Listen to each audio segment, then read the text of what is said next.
Hi guys, welcome back to the Young Happy Professionals Network.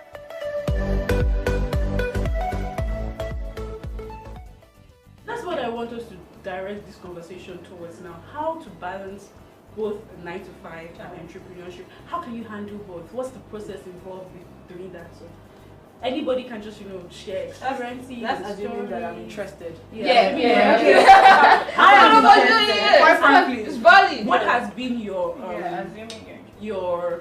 what has been your story so far? So when you guys talk, then I'll give you advice for Sorry. Exactly. Let me say something. Well, the thing is, many of us operate with the whole idea that everything in life is just one direction. Those boys. It's not. Newsflash, it is not. Because when I started this job that I'm in now, it was all about passion, as in it was something that I enjoyed doing. If they had been paying me, but if they had been paying me 20k and it could take care of my transport, I would not have minded because I really like what I do. But then as time goes on, responsibility,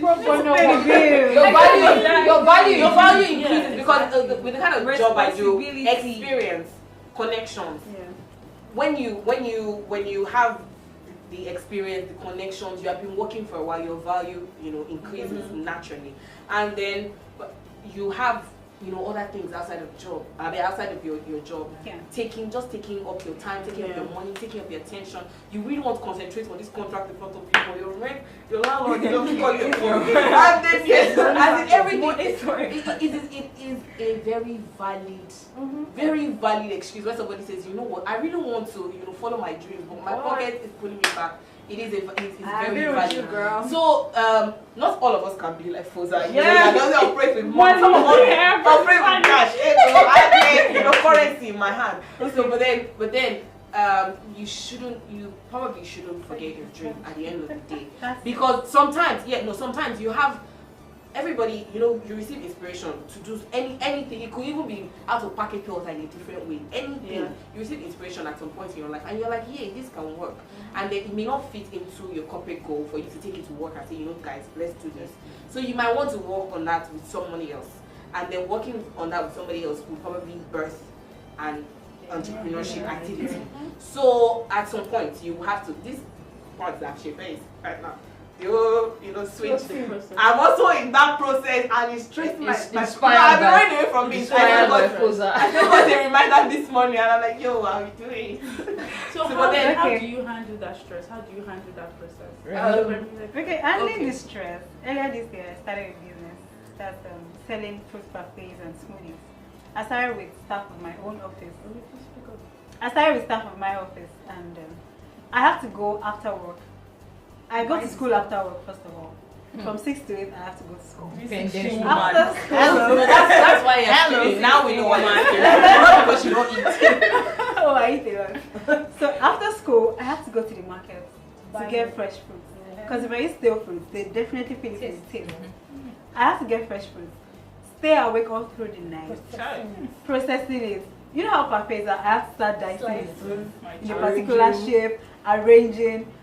I still have to rush to the spot to get yogurt. Exactly. Get yogurt and start arranging. Sometimes there's no light. I have to go downstairs, turn on the generator. So much stress. Sleep around 2 o'clock. Wake up around 4:30 and start going to work. I take it with me to work to sell at work. Now, not until when I decided to read my handbook. Which I was just going to say. Because I was feeling guilty. I was saying, every time I see my DMD, I try to adjust. And I'm like, so what I'm doing is wrong. So I decided to go check my handbook out.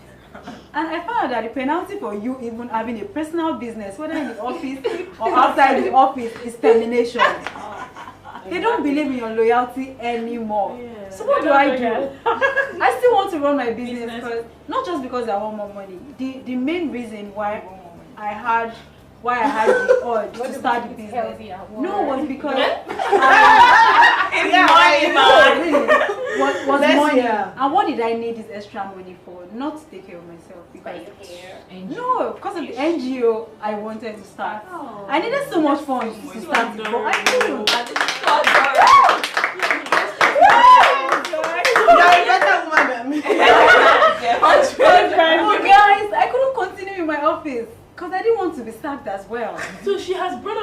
fact that we haven't addressed yet.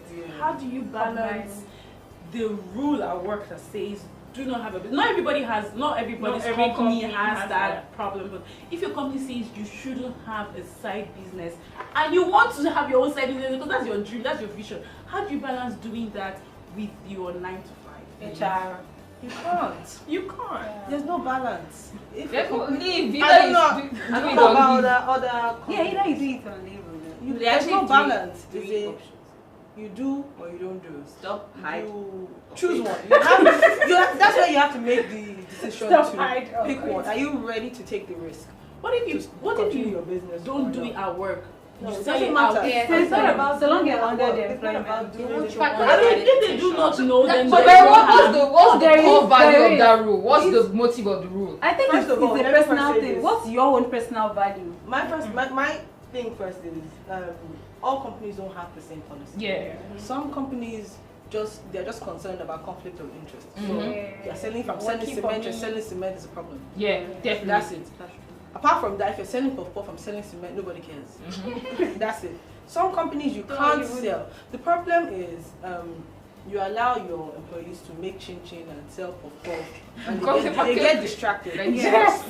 They will come right to work. During meetings, They'll be calling calling you get calls. At least let it be emergencies, calls from your parents, or you're getting calls from that your there's business no- supply. and the thing is, another issue is, it's not because the company is being wicked. You make the other employees your market.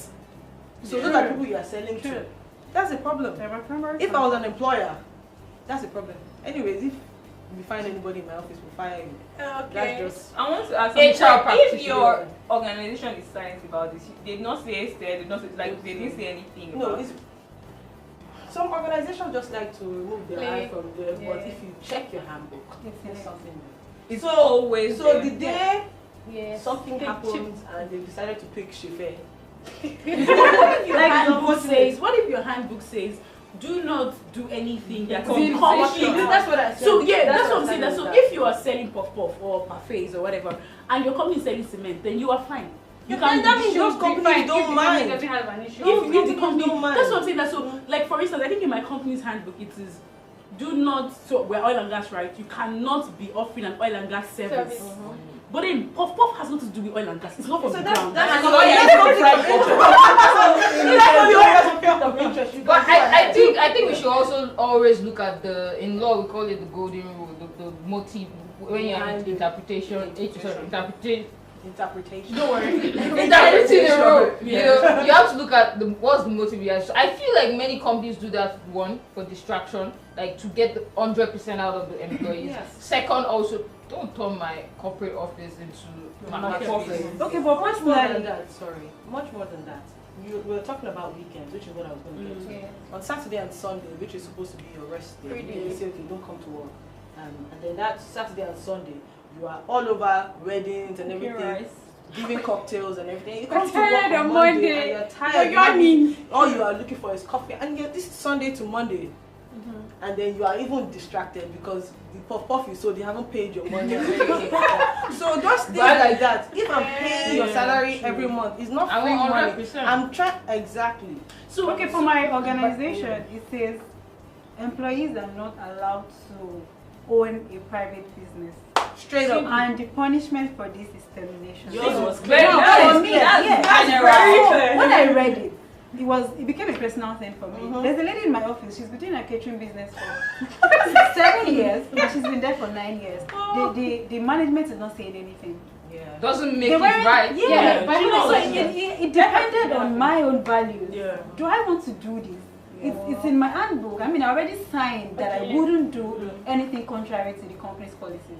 So do I really want to continue? That's an excellent. Can I sleep at night? Yeah, okay. I have a question. What if I get a new job, but I was already running my small business before I got the job? Then get Do I have to quit the new job? You should have told them. You should have told them at the You should. Some people declare. Don't give information if not ask you. You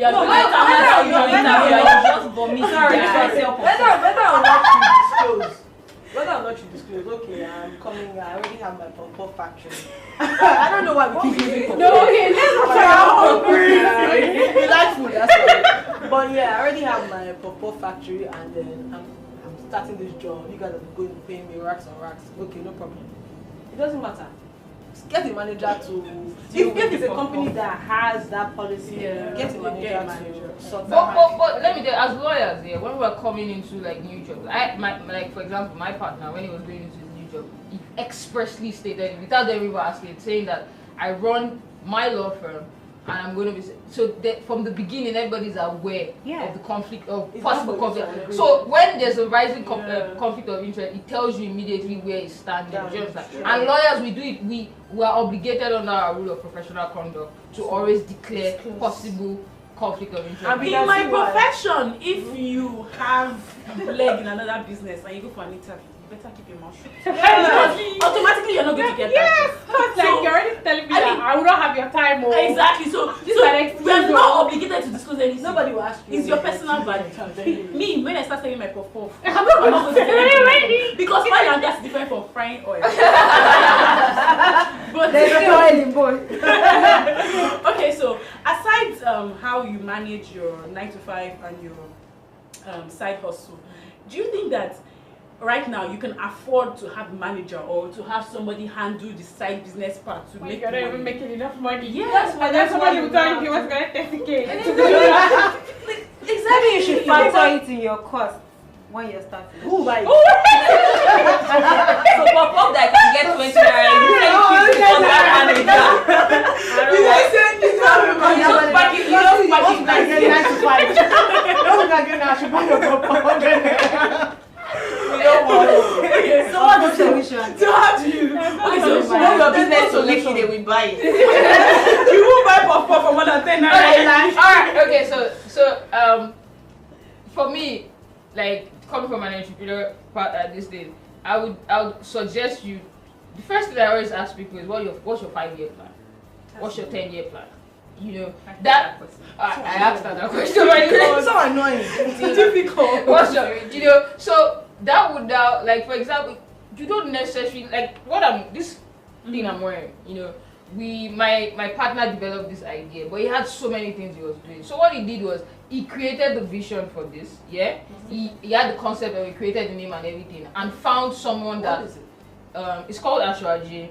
It's an African art culture through fashion. Okay. So the boy fell in love with it. We expressed the vision to him, passed it on to him. 3 years later, this boy is running with the vision. He has transformed it from what he was to. Wow. But the thing is, my partner still gets the props and credit for it. So he knew that, okay, I might not be able to focus on this, but I've transferred the vision to another person that can run with it. He has created a job, he has helped someone's vision, and he's still making money by his side. So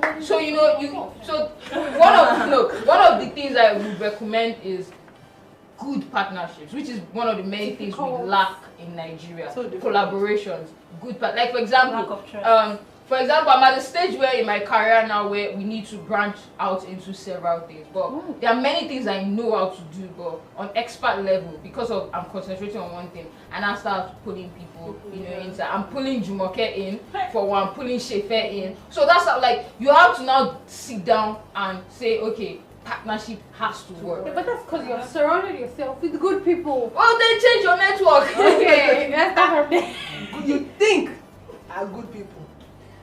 You guys are not good. I'm not saying they're not good people. I'm just saying partnership starts like that. Yeah, I was in a very rubbish partnership last year. But then, not deliver half. There's something I want us to talk about, right? So, if you have an organization you're working for that doesn't say you cannot have a business, that says, okay, don't do something with conflict of interest. So, I'm a doctor, don't see patients outside, or I don't know how that works, but you can sell puff, you can make cafe. I'm sorry, I'm using puff, I think I'm hungry. But then you can. I think it's wise in this economic situation that we are in. This, I don't want to call it a crunch, but it's kind of like a crunch where employers cannot afford to pay you as much because they are also looking at the cost of rent and all the other capital expenditures. So I think it's wise if you have something you can do on the side, Yeah, which I that will recommend. fetch you income. But Go yeah, ahead. you know, I think that's a Your good idea. But company doesn't however, I require still understand where the HR chick is coming. I just say because my company, Everybody has to suck up to you. my company is a company that is smack dab in the heart of the creative industry. So there are lots of creatives working 9 to 5, just trying to achieve a dream. So my company is like, you know what? We know that you guys are creatives, you guys are restless. So you can even do anything that is in your field. However, we put our job first. So anything that would allow you. So if you're a graphic designer, you can do graphic designs for other people. However, if there ever comes a time where you have to put free me first, if there ever comes a time where you have to put the company first, you have to put the company first. So some people still take a piece. That's the problem. Some people will still, like 3 people have been fired. They're like, about the freedom they gave you. No, but I think that goes to personal value. That's what she was saying. I'm just saying, I see where the companies are coming from. Saying, you know what, you don't do anything. My company was going to scrap it. It was just some of us that said, please help. People that are not doing week, that's exactly where I was going to. Because there are some things that you can do on the weekend that will have no Nothing to impact do with your job. For instance, you make wigs. For instance, you write on your blog every Saturday or Sunday, and you do makeup on Wednesday. I have a question. It doesn't have anything. So what my friend says, what they say explicitly is that don't use company time. And And that makes sense. That's what standard organizations actually do. Don't use company time and company resources to do your job. So if you have like production reports to prepare and you're using company time to write your blog post, then you know that there's an issue. But then if it's something you can do on weekends that will fetch you extra income in this economic crunch, then do it if it doesn't interfere with it. Who remembers this quote we were taught in school by one of Ellen G. White's that was saying something about the wants of the world is what? Men who are not bought or sold. Now, I try to see. I see that in my work. I see the greater one of the world. Yeah, I see that in my work environment. These guys are, say, developers or programmers or mobile app developers. They have to do this for my company because an IT company or a software company. Build this IT, and I'm like, every time I come to meet you, what's up? My client is waiting for me. I have to get back to them. Where are you on this? And then I see you chatting with another client. These guys practically don't sleep at night. Yes, I know they don't sleep, but why weren't you asleep at night? You were doing your PP. I see that if I was an if I was the MD of an organization, it's a problem. Conclude, we're just going to say our point of views about this entrepreneurship versus 9 to 5 thing. What do you think? Take it, leave it, throw it away. What your opinion is, just share it in short seconds. I think you can't balance both. Just pick one and run with it. I think you should first know your vision and then align your 9 to 5 or your entrepreneurship goal with that. And if you can do both, if your company allows you, why not? Slay 100%. For me, it's deeper than 9 to 5 or entrepreneur. I think personally, you need to have your values. If your company doesn't allow you to do your entrepreneurship work, then please do not do it because it's against you. It's against. I'm a Christian. It's against your God because you're going against the rules you signed. But if your company allows you, be a superman, be a superwoman. Sometime I heard Obama went to Richard Branson's company and he saw the man that was mopping the floor and he said, "What are you doing?" Guess the man's response. The man said, "I'm working to put a man in the moon." So we're all doing the same thing. We're all trying to survive. We're all trying to do things for. Do not lose yourself while you're doing all of this.